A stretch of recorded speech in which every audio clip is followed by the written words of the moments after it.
Ladies and gentlemen, I need you to look at the time right now, because just a few minutes ago, the landscape of American politics was shaken by a terrifying earthquake, a moment that Donald Trump will likely never want to remember for the rest of his life. The heavy doors of the United States Supreme Court have just slammed shut, but the aftershocks are spreading at breakneck speed from Washington all the way to Wall Street. This is no longer the stuff of rumors. These are no longer vague analyses. This is the naked truth. Donald Trump has just suffered the most painful, brutal, and destructive defeat since he first stepped foot into the White House. In a decision that has stunned top legal experts across the nation, the Supreme Court has issued a ruling with an overwhelming 7-2 vote, flatly rejecting, yes, let me repeat that, completely rejecting the claim of absolute presidential immunity that Mr. Trump has clung to as his final life raft. But ladies and gentlemen, what has the entire nation holding its breath isn't just that cold, hard 7-2 number. The thing that is truly shocking, the thing that feels like a knife driven straight into the heart of the Trump legal team's strategy, is the specific identity of the people who voted against him. Imagine the feeling washing over Trump right at this very second as he looks at that list. Gorsuch, Kavanaugh, and Barrett, 3 names, 3 justices he personally selected, 3 people he handpicked and elevated to the pinnacle of judicial power with the ironclad belief that they would serve as his firewall when the storms hit. But no, in this life or death hour, his own family has turned their backs on him. They chose the Constitution over personal loyalty. A betrayal or the awakening of justice? Call it what you will, but for Donald Trump, this is a fatal blow, an internal collapse that no strategist could have possibly foreseen. And right in the eye of this chaotic storm, as Trump's law offices are scrambling like a disturbed beehive, another earth-shattering event has occurred simultaneously. Warren Buffett, the sage of Omaha, the most powerful man on Wall Street, a man famous for his few words and for always keeping a safe distance from political quagmires, has suddenly broken his years-long silence. He has spoken up, and ladies and gentlemen, the words he uttered were not your standard social pleasantries. They were stern warnings, sharp as a razor, sending an electric shock down the spine of the American financial and political establishment. Why would Warren Buffett choose this incredibly sensitive moment to speak out? Why would a man as cautious as he is decide to step into the war zone? Because he sees something that many others have not yet realized. This is no longer simply a legal battle concerning one individual. This ruling, and Trump's reaction to it, signals the total collapse of a defense system, and more dangerously, it threatens the very foundation of stability that the American economy relies upon. Buffett understands that when the shield of invincibility shatters, what follows will be an unstoppable domino effect. The atmosphere in Washington right now is thick with tension. The calculations have failed.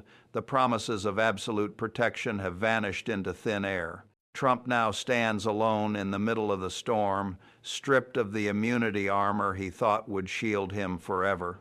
And Warren Buffett's words are ringing out like a death knell for any last hope of turning the tide. We are standing on the threshold of a new phase, one that promises to be more brutal and fierce than anything we have seen before. And now, ladies and gentlemen, the clock is ticking louder than ever before. What happens in the next 70 hours could very well decide whether a former president of the United States ends up sitting in a cold federal prison cell or remains a free man. The margin for error has vanished. So, let me take a moment to explain to you, calmly but with brutal clarity, exactly what is happening behind those closed doors right now and why panic is beginning to set in. For the past 2 years, Donald Trump has meticulously constructed what he referred to as an unbreakable legal fortress. Since the moment the federal indictments dropped in 2023 like a hammer, he has deployed every conceivable tactic, thrown every possible wrench into the gears of justice. He talked about executive privilege as if it were a divine right. He invoked presidential immunity as if it were a magic spell. He even went so far as to claim that the special counsel didn't even have the legal right to exist. It was a strategy of total obstruction designed to delay, deny, and destroy the proceedings against him. His team of high-priced lawyers, featuring heavy hitters like Todd Blanche and Chris Kesey, truly believed, or at least they managed to convince themselves, that the president, and specifically Donald Trump, was meant to be untouchable by the law. Whenever the conversation turned to the secret documents at Mar-a-Lago or the events of January 6th or election interference, Trump repeated the same mantra like a broken record: I was president. Therefore, I am protected. It was a belief system that bordered on delusion, a conviction that the title of the office was a permanent get-out-of-jail-free card. But today, reality has caught up with everyone with the force of a runaway freight train. After 18 months of federal maneuvers and endless appeals, look at where Trump stands. He is no longer safe behind his fortress. He finds himself surrounded by hearings on every side. He is staring at legal bills that are spiraling out of control, exceeding $100 million, a staggering sum that has turned his presidential campaign into little more than a special piggy bank to pay his attorneys. The billionaire is burning through cash to stay out of court, but the courts are closing in. All of this chaos, all of this noise exists because Trump and the American justice system have been locked in a collision course over one massive fundamental question. Can a former president be judged for what he did while in the Oval Office? Or does the presidency elevate a man above the very laws he swore to execute? And right in the middle of this brutal cage match sits the Supreme Court. This is an institution that is supposed to remain high above the muddy waters of politics, a beacon of neutrality. But Trump dragged them into the mud. Remember, he appointed 3 of them: Gorsuch, Kavanaugh, and Barrett. He didn't just appoint them, he thought he owned them. He believed they were his ace in the hole, his ultimate safety net. The court had made decisions favorable to him in the past, leading him to believe they were on Team Trump. But granting him total immunity, that would have been a step too far. That would have been equivalent to crowning him King of America, effectively declaring that the justice system does not apply to the man in charge. And as we have just seen, even his own appointees couldn't bring themselves to cross that line. The fortress has crumbled, the walls have fallen, and for the first time in this long saga, Donald Trump is exposed. To understand the sheer magnitude of this miscalculation, we have to rewind the tape to last October. Back then, Donald Trump wasn't just confident, he was exuding an aura of arrogant invincibility. He looked the American people in the eye and dismissed the very idea that his judges could ever vote against him as fake news. He didn't just hope for their support, he demanded it as a return on investment. He told anyone who would listen that real judges understand presidential power. He went even further, suggesting that any judge who voted otherwise would be practically betraying the Constitution, at least the Constitution as he understood it. And he wasn't saying this in hushed whispers behind closed doors at Mar-a-Lago. No, he was shouting it from the rooftops, declaring it before roaring crowds at his rallies. He constantly reminded the world that he was the one who appointed 3 justices, subtly and sometimes not so subtly implying that they owed him something. They owed him a debt. Legal experts watched this spectacle with their jaws on the floor. It raised a terrifying question. Can a president openly pressure the highest court in the land like a mob boss leaning on a local magistrate? But here is the ugly truth that everyone seems to forget until it is too late. This wasn't the first time we've seen this play out. Trump has proven time and time again that he is loyal to exactly one person, himself. The moment someone ceases to be useful, or worse, the moment they follow the law instead of his orders, he flips a switch. He transforms from their biggest champion into their vicious executioner. Just look at the trail of bodies he has left behind. Remember Jeff Sessions? Trump once called him a brilliant legal mind. But the moment Sessions recused himself from the Russia investigation, an act required by ethics rules, Trump destroyed him. One day Sessions was great, the next he was disloyal, weak, and mentally incapacitated. Then there was Bill Barr. Trump loved Barr as long as Barr was acting as his shield. But the second Barr stated the simple fact that there was no widespread election fraud, Trump turned on him with a vengeance, calling him lazy and a coward. This is the pattern. This is the cycle. Trump thought he could manage the Supreme Court the same way he manages a construction contractor or a hotel employee. He thought he could bully them into submission, but the Supreme Court just reminded him that the law is not an employee you can fire, and the Constitution is not a contract you can renegotiate when the terms no longer suit you. If you need further proof of how dangerous this game of loyalty is, look no further than the man who stood faithfully by Trump's side for 4 long years, Mike Pence. When Pence refused to overturn the election results on January 6th, an act he had no legal authority to do anyway, Trump didn't just disagree with him, he erased him. He distanced himself from Pence as if the vice president had never existed, but it got much darker than that. Trump sat back and watched as a furious mob turned against his own vice president, chanting for his execution. It showed the world that even the people closest to the center of power could become targets in a single second. Kevin McCarthy experienced the exact same whiplash. Remember when he criticized Trump immediately after January 6th? Trump went from calling him "my Kevin" to threatening to destroy his entire political career. McCarthy eventually bent the knee, but the lesson was learned. Defiance is fatal. And now it is his own Supreme Court Justices Gorsuch, Kavanaugh, and Barrett who find themselves in this perilous position. By following the law, they have unknowingly stepped into the crosshairs. This repetitive behavior reveals a fundamental flaw in Trump's worldview. He truly thought he could control the judicial branch of the United States government the same way you control a building or a private corporation. But the Supreme Court just sent a reminder that the law is not a toy, and no one, not even a former president, is above the rules. And this brings us back to the bombshell dropped by Warren Buffett. Why is his reaction so critical right now? Because people are finally understanding that this isn't just a legal problem anymore. It is a moment where the political and economic future of the United States could change in the blink of an eye. Buffett knows that markets run on confidence, they run on stability. When trust in the institutions begins to fall, everything can collapse very quickly. Even for someone who believed he was untouchable, the ground is shifting. Trump's belief that 40 years of loyalty or past favors would save him has been proven wrong.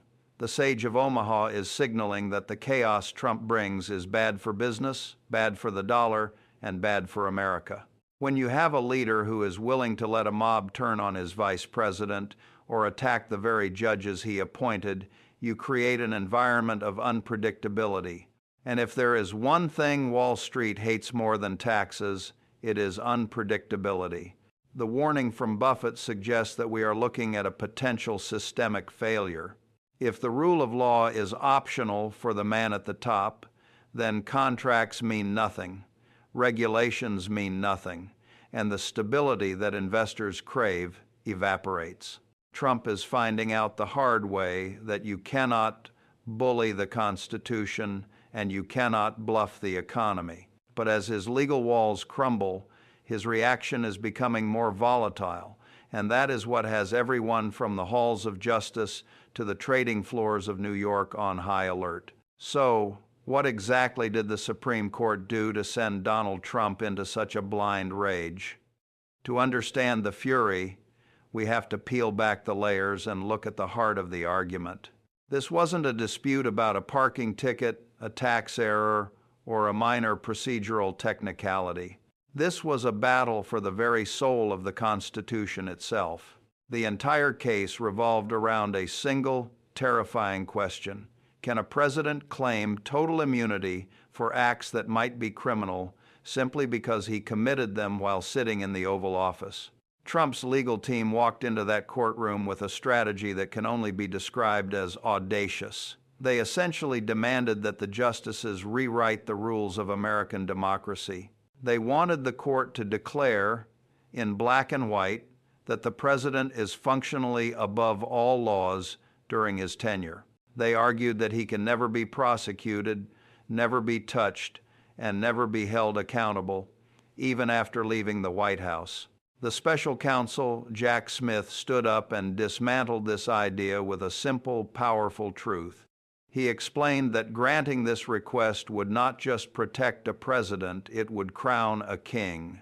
It would create a ruler who answers to no one, a man who operates outside the bounds of the justice system. The justices, therefore, were faced with a binary choice. Either they validate Trump's desire to be untouchable, or they reaffirm the foundational American belief that no man, no matter how powerful, is above the law.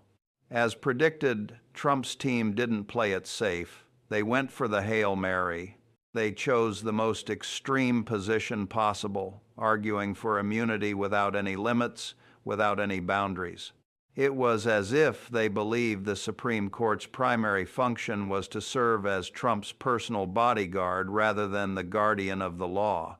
At the beginning of the oral arguments, the tension was palpable. Some judges seemed hesitant, asking tough, uncomfortable questions about the slippery slope of prosecuting former leaders. They worried about the precedent it might set, but as the clock ticked on and the arguments deepened, the cracks in Trump's logic became canyons. The problems became impossible to ignore.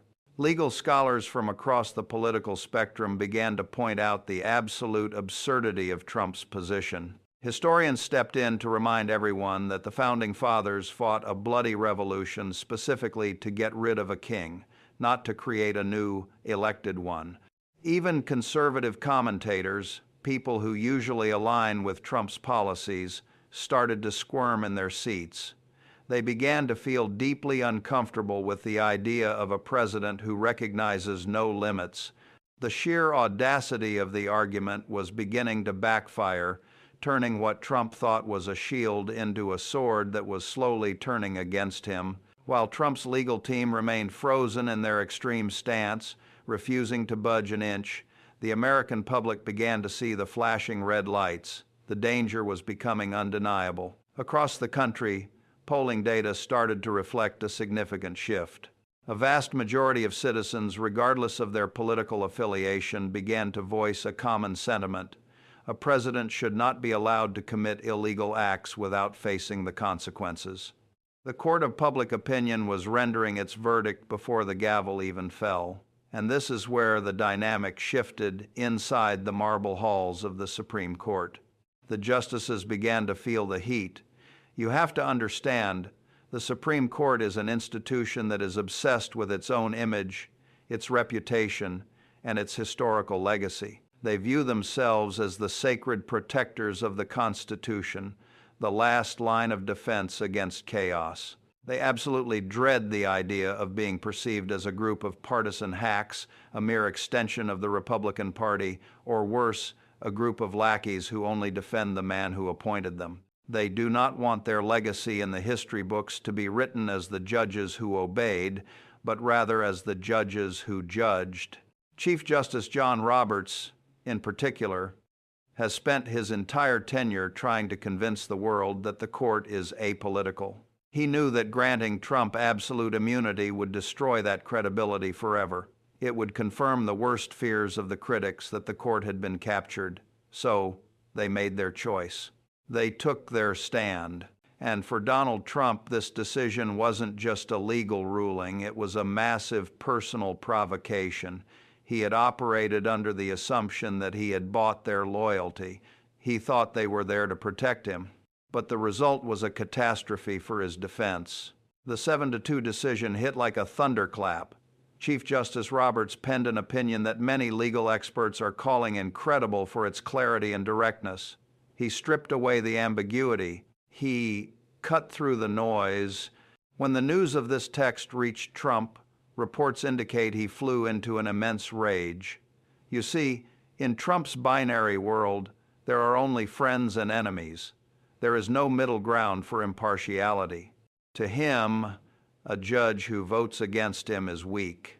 A judge who fails to protect him is a traitor. The concept of judicial independence is foreign to him. The moment a judge simply applies the law, the same law that applies to you or me, Trump views it as a personal attack. He treats them as an enemy combatant. And this reaction has pushed him into a dangerous corner. Now Trump finds himself trapped. He desperately needs the court to shield him from federal prison. He needs their intervention to delay the trials. But at the same time, his ego won't allow him to stop insulting the very people he needs the most. He is biting the hand that holds his fate. This situation illustrates, once again, the fatal flaw in Trump's psychology. Loyalty only works in one direction. It flows up to him, but never down from him. The moment the rules don't bend in the direction he wants, he prefers to burn the whole house down and accuse everyone of corruption rather than accept the cold, hard reality of the law. While the Supreme Court calmly tries to remind the nation that no one stands above it, not even a former Commander-in-Chief Donald Trump finds himself plunged into a situation of unimaginable complexity. The legal landscape has shifted beneath his feet. The federal cases brought against him are not vague theories. They are solid, evidence-based indictments.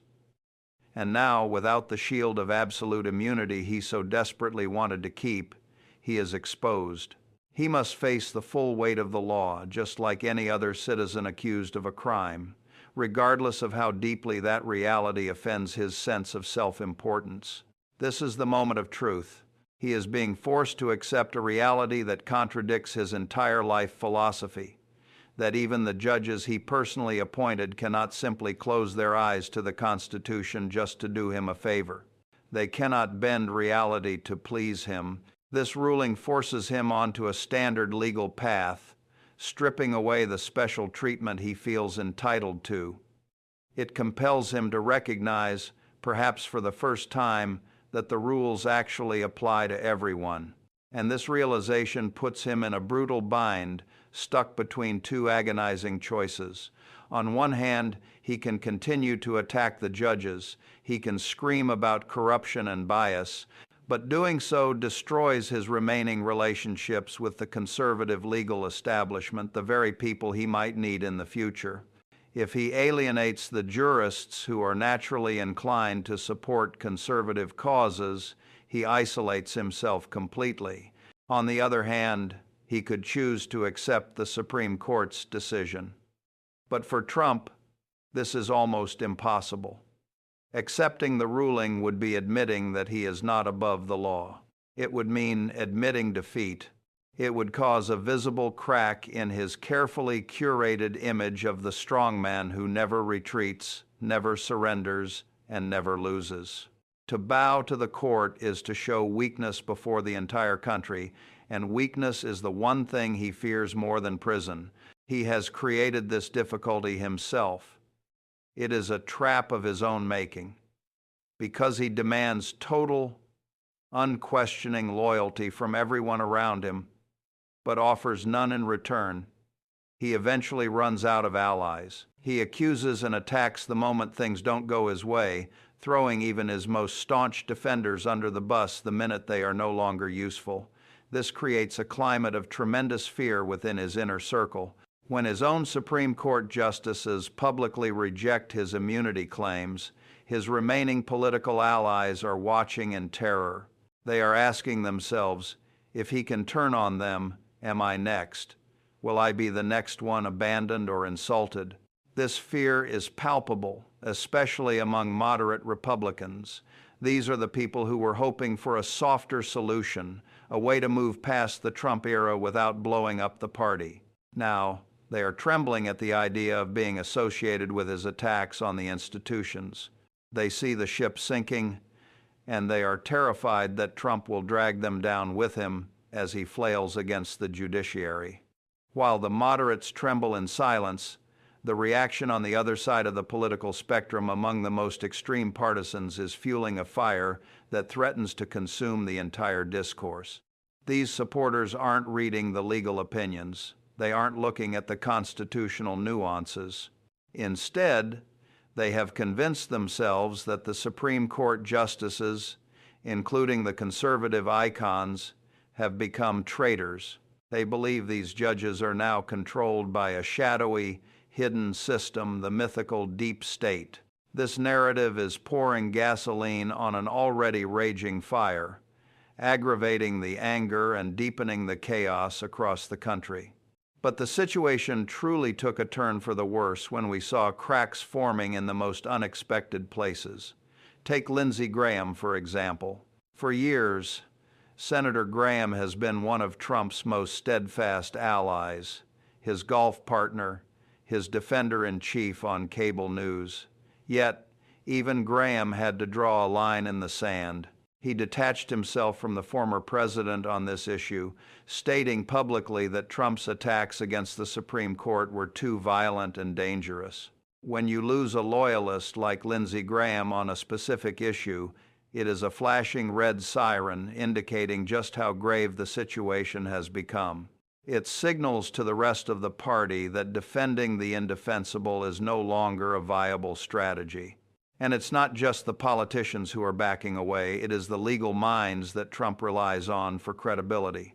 Legal experts, whether conservative or liberal, are unified in their assessment.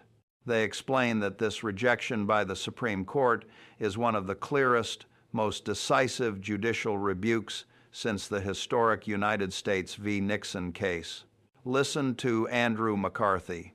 He is a former federal prosecutor and a conservative columnist who often defends Trump's positions. He went on national television and declared that this decision was so solid, so airtight, that there is no avenue for appeal. He used the phrase, "end of the road." When a defender like McCarthy tells you it's over, it is truly over. There is no magic trick left to play. Then there is Alan Dershowitz, the famous constitutional scholar who actually defended Trump during his impeachment trial in the Senate. Even he couldn't spin this. He described the court's words as devastating for any idea of presidential immunity. He noted that the ruling leaves no room for ambiguity. When you have experts from both sides of the aisle, people who usually agree on nothing using words like devastating, solid, and end of the road, it shows that the situation is deadly serious. Trump isn't just losing emotion, he is losing the argument entirely. The legal shield has been smashed and the experts are standing over the pieces, shaking their heads. The consensus is absolute. The strategy has failed and the consequences are imminent. And just to render this entire scenario even more surreal, to add a layer of absolute shock to this already volatile mix, we must turn our eyes to an unlikely figure in this drama, Warren Buffett. Now, Warren Buffett is a man who famously avoids the mudslinging of political arenas. He almost never comments on the legal entanglements of Donald Trump. He stays in his lane, laser-focused on the economy, on value investing, and on the steady growth of the markets. But this time, something changed. This time, the Oracle of Omaha decided he could not stay silent. Through Berkshire Hathaway, Buffett made a calculated decision to issue a statement. Why? Because for him, this ruling by the Supreme Court wasn't just about one man's freedom. It was a decisive moment for the entire American experiment. He affirmed with crystal clarity that this decision serves as a reminder to every single American leader of a simple, fundamental truth. No one is above the law. But Buffett didn't stop at the moral argument. He went straight to the wallet, straight to the heart of what makes America rich and powerful. He explained that the markets, the very engine of our prosperity, depend entirely on the respect for the law. Contracts, investments, trade, they all rely on a predictable set of rules. When this principle is called into question, when a leader claims they can rewrite the rules on a whim, It is the whole foundation of our economic system that is threatened. Chaos is the enemy of wealth. Buffett explained that investors need to pay very close attention the moment any person, no matter how powerful or popular, claims immunity from justice. To him, that is a flashing warning sign. That is a red flag for instability. Remember, this is Warren Buffett we are talking about. This is a man who built a legendary reputation by staying meticulously away from partisan disputes. He doesn't get involved in the daily noise. The fact that he is intervening now, at this specific juncture, shows clearly that he perceives a real, tangible economic danger in Trump's position. He sees the King Trump theory not just as a political threat, but as a financial liability. And the market listened. Money talks, as they say, and the response was immediate. Following his declaration and the Supreme Court's ruling, the stock of Berkshire Hathaway actually jumped by 2% during after-hours trading. That might sound like a small number to the uninitiated, but for a company of that size, it represents billions of dollars in value. It suggests that the sophisticated investors, the people who move the real money, share his analysis. They breathed a sigh of relief. They were signaling that the stability of the legal system is worth more to them than the political survival of any single politician. The message from Wall Street was clear. We prefer the rule of law over the rule of one man. This confrontation we are witnessing is not merely a captivating judicial thriller to be watched with a bucket of popcorn. It is a seismic event with serious, immediate consequences for the very functioning of our democracy. We have moved beyond legal theories and economic warnings. Now we are dealing with the raw political fallout.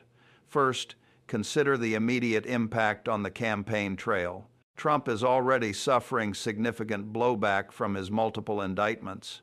While his core base remains loyal, his broader popularity is taking a hit. Republican representatives, the people who have to run for re-election in swing districts, are beginning to sweat. They are looking at the 2024 election map and seeing a nightmare scenario. This ruling amplifies the tension to a breaking point. And how does Trump respond to this delicate moment? He doubles down. He is attacking the Supreme Court with a ferocity we have never seen before, targeting even his own appointed justices. He accuses them of disobedience. He hints at corruption. But here is the problem with that strategy. It doesn't strengthen his image of strength. It paints a picture of chaos. Most Americans, even those who don't follow politics closely, still respect the Supreme Court. They view it as an essential pillar of the system, a final arbiter. Even if they disagree with specific decisions, they respect the institution. When a candidate for president declares war on the Supreme Court, accusing them of being part of a conspiracy, he risks alienating the very voters he needs to win the suburban moderates who want stability, not a constitutional crisis. You can be absolutely certain that the Democrats are watching this unfold with a mixture of disbelief and opportunity. They are going to seize this situation with both hands. This ruling is a gift to their narrative. They will use it to prove, once and for all, that Trump believes he is above the law and has zero respect for the Constitution. And the most damaging part? They won't even have to use their own words. They will use the words of the Supreme Court justices, Trump's own justices, to back up their arguments. This decision is destined to become the centerpiece of the Democratic campaign against him. It provides the legal proof to support the claim that Trump sees himself as a dictator in waiting. Expect to see these quotes from Chief Justice Roberts plastered across attack ads, recited in speeches, and shouted in debates. Even the Supreme Court says he thinks he's a king. That is a devastating slogan. But there is another victim in this crossfire, the Supreme Court itself. Chief Justice John Roberts has spent his entire career trying to keep the court out of the mud of partisan battles. He wanted to present the institution as rising above political influence. But by ruling so decisively against Trump, the court has been dragged right into the center of a political hurricane. Trump and his most ardent supporters are now ready to tear down the court's reputation, insinuating bias and questioning their motives. This complicates the image of neutrality that the institution relies on for its authority. Yet, Roberts likely calculated that he had no other choice. Faced with a situation where the fundamental principle of equal justice under law was being challenged, he had to act. If the court had sided with Trump, if they had granted him that immunity, their credibility would have been shattered beyond repair. They would have been seen as accomplices to a cover-up. Roberts chose the storm of Trump's anger over the silence of complicity. This situation casts a blinding spotlight on the absolute bedrock principle of American democracy. No person is above the law. It sounds like a cliché, a phrase we hear in civics class and forget, but today it is the only thing standing between order and tyranny.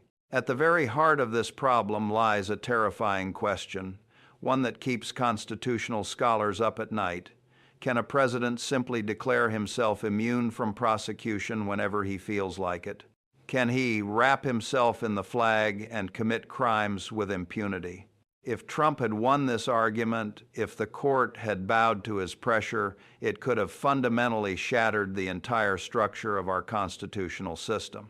We have to look back to the beginning to understand the stakes. The founding fathers, Washington, Jefferson, Madison, they didn't fight a bloody revolution against King George III just to turn around and install a new monarch in the White House.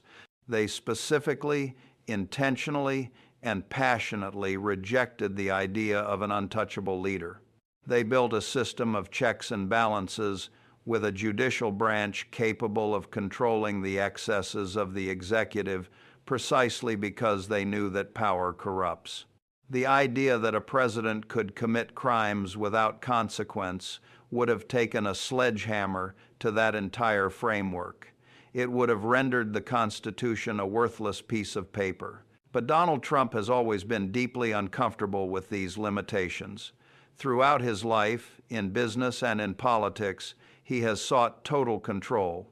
He chafes at restrictions. He views checks and balances not as safeguards, but as obstacles to be bulldozed. If absolute immunity had been granted by the Supreme Court, it would have been a massive reinforcement of authoritarian power.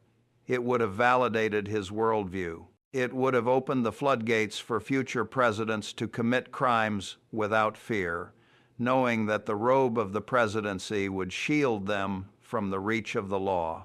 The implications of this case, therefore, go far beyond Donald Trump himself. This isn't just about one man trying to stay out of jail in 2024.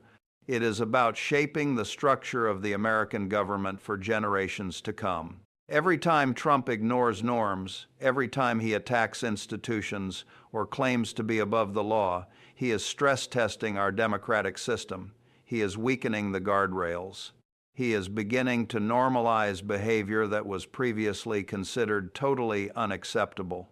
Imagine, just for a moment, a world where Trump had succeeded. Imagine if he could claim absolute immunity. What would stop the next president, Democrat or Republican, from doing the same? What would stop a future leader from silencing critics, accepting bribes, or using the military for personal gain, and then simply waving the immunity card to make the charges disappear? If presidents could simply commit crimes at will, what break would prevent another leader from following this dark path? These actions don't just vanish when Trump leaves power. They become precedent. They become part of our new reality, and that is a prospect that is extremely dangerous. The terrifying reality we must confront is that the actions of a president do not simply vanish into the ether when he leaves office.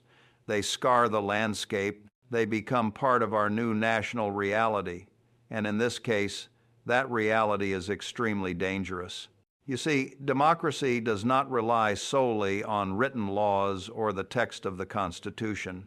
It relies heavily on norms, on traditions, and on an unspoken honor system. It functions on the assumption that the people we elect to power will respect the rules, even when those rules are inconvenient, even when those rules hurt them personally. When those norms collapse, when a leader decides that the code of conduct no longer applies to him, it is democracy itself that begins to waver and crack. This is the precipice we are standing on. Trump is effectively telling the country that the only rule that matters is power, and that legal constraints are merely suggestions for the weak.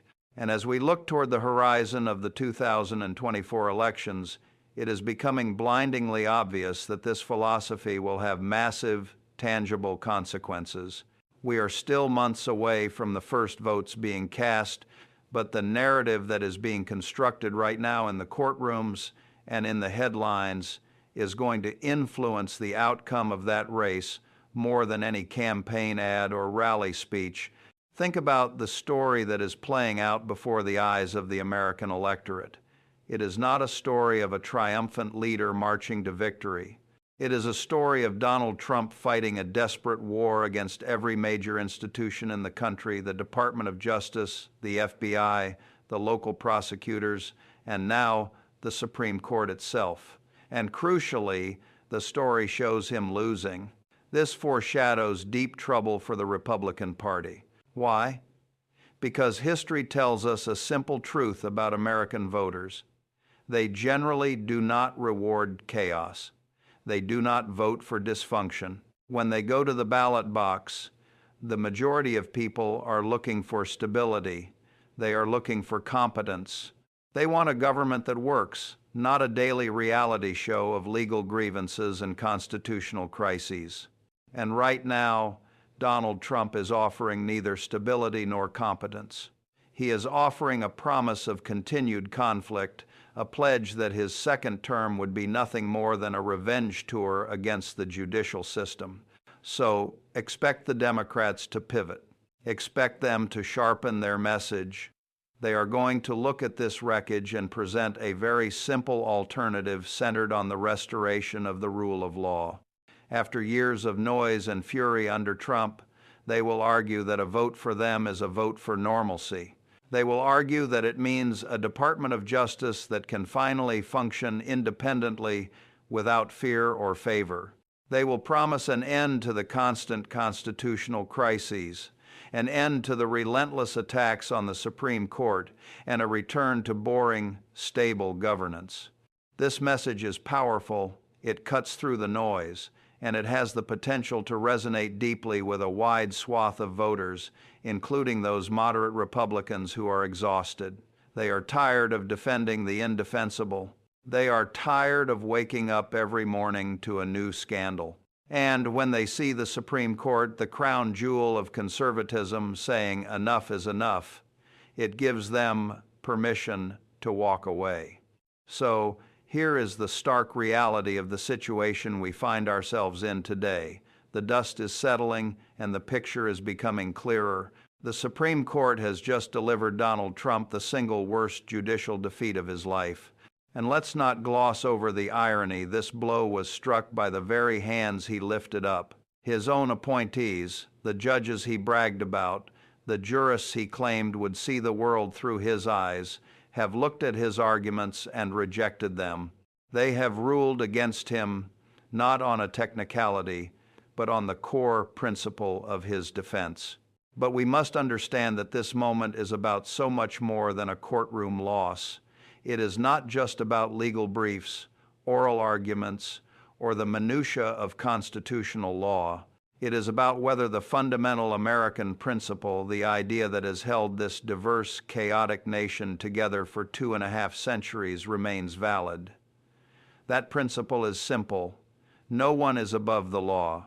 If Trump's claim of absolute immunity had been accepted, if the court had bowed to his will, it would have been the equivalent of taking a match to the Constitution. It would have been a declaration that the document written in Philadelphia in 1787 no longer matters when a strong man enters the room. It would mean entering a terrifying new world where presidents can commit crimes, bribery, treason, assault without ever being held accountable. It would mean that the Oval Office transforms into a sanctuary for criminal behavior. This, therefore, is not solely about Donald Trump's legal troubles. It is not about his bank accounts or his campaign schedule. It is about the existential question of whether we truly have a system of checks and balances, or if we are simply left to the mercy of whoever manages to accumulate the most power. Are we a nation of laws or a nation of men? Trump tried to force the country to answer that question in his favor. He tried to force the system to bend until it broke, but the system pushed back. The institutions, battered and bruised as they are, held the line. And now the implications of that resistance are rippling out. So keep a very close eye on this case. Do not look away. The intensity is ramping up. With the intervention of Warren Buffett and the immediate reaction of the markets, we are seeing that the smart money understands the stakes. They know that a country without the rule of law is a country where business cannot thrive. This story is far from over. In fact, the Supreme Court's ruling was not the end of the book. It was merely the end of the chapter. We are now turning the page to the climax. The coming weeks are going to be absolutely crucial. We are entering the end game of this legal saga, and the tension is palpable. The Supreme Court has cleared the board of the distractions, and now the real game begins. Trump's legal team, those high-priced lawyers who promised him the moon, now have to scramble to decide on a completely new strategy. Their Plan A, claiming total immunity, has been incinerated. Their Plan B, delaying until after the election by tying up the courts with constitutional questions, has just hit a massive roadblock. They are running out of cards to play, and the clock is ticking louder than ever. Simultaneously, his political allies are staring down the barrel of a definitive choice. They have to decide, right now, if they are going to continue to defend a man who has been stripped of his legal armor. Do they link their arms with a sinking ship? Do they continue to parrot the talking points that the Supreme Court, including the conservative justices, just debunked? Or do they quietly start to back away, hoping to salvage their own careers from the wreckage? We are already seeing the cracks with Lindsey Graham.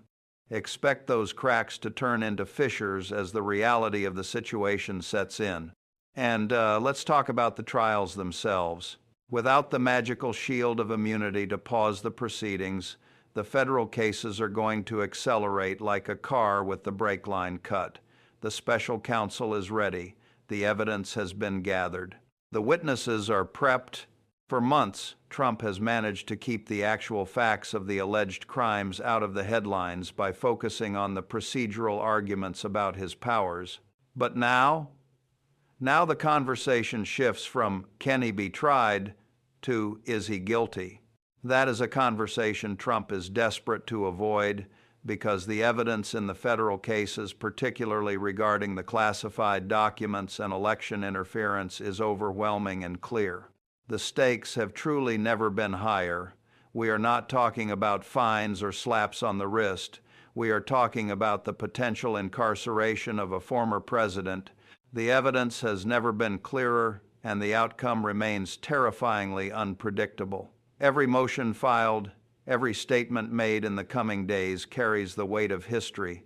What we are witnessing in real time is a violent collision. It is the collision between the unshakable conviction of one man who believes, in his heart of hearts, that he is above the law, and the stubborn, 250-year-old commitment of the American experiment to ensure that no one is. Trump is charging full speed at the institutions, betting that his force of personality can shatter the rules. But the institutions, backed by the Supreme Court and echoed by the warnings of Warren Buffett, are standing firm like a stone wall. This is not just a legal procedural, it is a test of national character. It is a stress test for the Republic. And as we move into these final critical hours and days, the question is no longer about what Trump will do. We know what he will do. He will attack. The question is, will the system hold? And so, We arrive at the conclusion of this chapter, but it is merely the opening act of the most dangerous drama in American history. As we look at the road ahead, the reality is stark. The Supreme Court has ripped away the veil. They have stripped Donald Trump of the one thing he valued more than his wealth, more than his brand, and perhaps even more than the presidency itself, his perceived immunity. They have reduced him, in the eyes of the law, to something he detests, being a private citizen, just a man who must answer for his actions, a man who must stand in the dock, and a man who is subject to the same penal code as the people he once governed. This is the ultimate nightmare for a figure who has spent his entire life constructing a myth of invulnerability. Trump's power has always relied on the perception that he plays by a different set of rules, that he can bend reality to his will. But the law is stubborn. It relies on facts, not rallies. It relies on evidence, not truth social posts. And as the federal machinery begins to turn, unencumbered by the stalling tactics of the past 2 years, we are about to see what happens when that myth collides with the cold, hard walls of a federal courtroom. Warren Buffett saw this coming. His warning was not just a comment on current events, it was a prophecy about the fragility of our system. He understands that the United States is not an economy with a government attached. It is a government of laws that allows an economy to flourish. If you remove the cornerstone, the concept that no man is a king, the entire building, from the stock market to your retirement fund, begins to shake. The stability we take for granted is not guaranteed. It is something that must be fought for, defended, and reaffirmed in every generation. The next few months will not be quiet. They will be deafening. We will see attacks on the judiciary that make the current rhetoric look tame. We will see a political campaign that merges completely with a criminal defense strategy. But amidst the noise and the fury, do not lose sight of the signal. The signal is that the system is working. It is straining, it is groaning under the pressure, but the gears of justice are turning. The Supreme Court held the line. The Constitution remains the supreme law of the land. We are living through history. Decades from now, students will open their textbooks to this specific moment. They will read about the day the Supreme Court said no to a president. They will read about the day the business world, led by Buffett, drew a line in the sand. The question that remains, the question that only time will answer, is how the chapter ends. Will it end with the reaffirmation of democracy, or will it end in the chaos that Trump's critics fear? The answer lies in the days ahead. The battle lines are drawn, the evidence is ready, and for the first time, there are no more places to hide. Thank you for joining us on this deep dive into the crisis that is reshaping America. If you want to stay ahead of the curve and understand the forces moving the world, make sure you are subscribed. The story is just beginning, and you will not want to miss what happens next.